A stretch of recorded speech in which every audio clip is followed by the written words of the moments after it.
Terdapat beberapa pemikiran-pemikiran yang melandasi peristiwa-peristiwa penting di Eropa. Renaissance, Afklarung, reformasi gereja, merkantilisme, dan revolusi industri.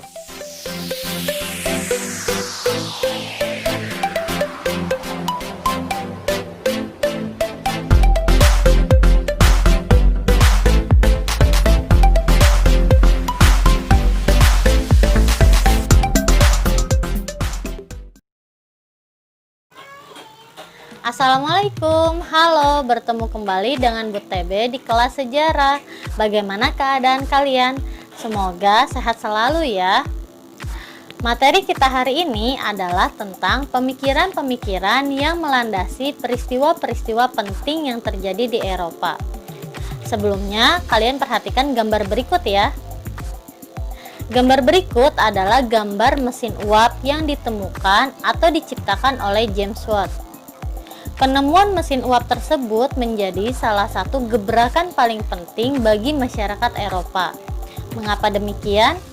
Karena dengan ditemukannya mesin uap mendorong ditemukan atau diciptakannya juga mesin-mesin industri lainnya untuk menopang kehidupan ekonomi masyarakat Eropa pada saat itu. Perlu diketahui bahwa masyarakat Eropa pernah mengalami suatu masa kegelapan atau masa kemunduran yang disebut sebagai Middle Age atau Dark Age. Nah, masa Dark Age ini adalah masa kemunduran bangsa Eropa atau ketertinggalan bangsa Eropa di bidang ilmu pengetahuan. Oleh karena itu, pada masa Renaissance berkembanglah pemikiran-pemikiran masyarakat yang lebih bebas atau lebih humanis.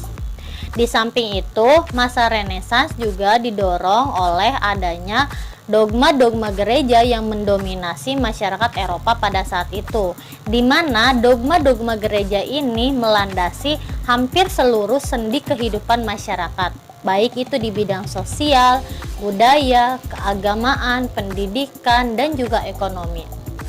Dengan adanya dogma-dogma gereja tersebut, masyarakat menjadi lebih terkungkung dalam kebebasannya untuk mengembangkan ilmu pengetahuan dan juga kesenian.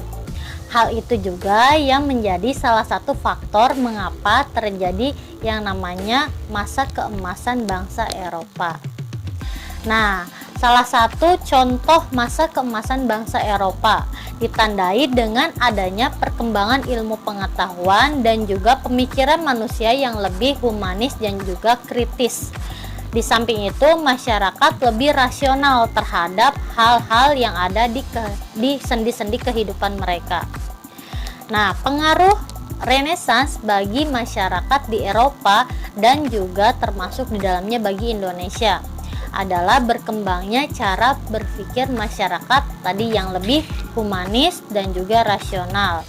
Sedangkan bagi masyarakat Indonesia sendiri terdapat salah satu dampak yang paling terasa, yaitu datangnya bangsa-bangsa Eropa untuk tujuan penjelajahan samudera.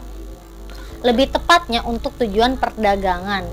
Nah, mengapa demikian? Karena tadi ketika berkembangnya cara atau pola pikir masyarakat pada saat itu mendorong dilakukannya penjelajahan samudera untuk mengembangkan ilmu pengetahuan dan keingintahuan mereka dalam mengeksplor apa yang ada di dunia ini. Selain masa Renaissance, ada juga masa Afklarung, di mana masa Afklarung ini adalah masa keemasan atau masa pencerahan yang merupakan masa keberlanjutan dari masa Renaissance. Bedanya adalah masa Renaissance adalah masa awal berkembang atau lahirnya atau munculnya pemikiran-pemikiran masyarakat di Eropa yang lebih humanis dan juga rasional. Sedangkan pada masa Afklarung masyarakat lebih liberal dan juga nasionalis. Mengapa demikian? Karena kembali ke pengaruh Renaissance tadi, masyarakat di Eropa lebih terbuka terhadap ilmu pengetahuan dan juga lebih terbuka pemikirannya atau lebih bebas. Oleh karena itu mereka banyak melakukan yang namanya penjelajahan samudra dari wilayah Eropa ke wilayah-wilayah yang memiliki sumber daya alam atau sumber daya manusia yang mumpuni untuk dijadikan sebagai objek penelitian ilmu pengetahuan dan juga untuk dilakukan yang namanya perdagangan. Nah, ada beberapa tokoh-tokoh yang menjadi tokoh sentral dalam masa Renaissance maupun Afklarung. Di masa Renaissance ada beberapa tokoh yang terkenal, yaitu ada Michelangelo dan juga Leonardo da Vinci, di mana keduanya adalah tokoh dalam bidang seni atau arsitektur. Kalau kalian pernah mendengar, salah satu mahakarya dari Leonardo da Vinci itu adalah lukisan Mona Lisa. Lukisan Mona Lisa ini menjadi salah satu contoh karya yang sangat fenomenal pada saat itu. Selain itu ada juga Nicolaus Copernicus yang merupakan seorang ilmuwan dari Polandia yang mengemukakan bahwasannya pusat tata surya itu adalah matahari. Namun karena bertolak belakang dengan dogma gereja yang menyatakan bahwa pusat tata surya itu adalah bumi, oleh karena itu Nicolaus Copernicus kemudian dijatuhi hukuman mati.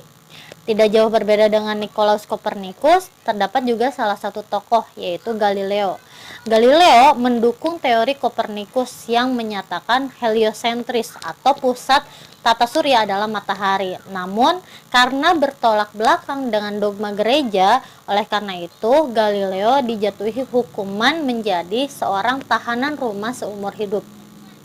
Tapi karena pengorbanan beberapa tokoh-tokoh tersebut memunculkan tadi ya pemikiran-pemikiran yang baru di masyarakat Eropa, yaitu masyarakat Eropa lebih humanis dan juga kritis dan rasional.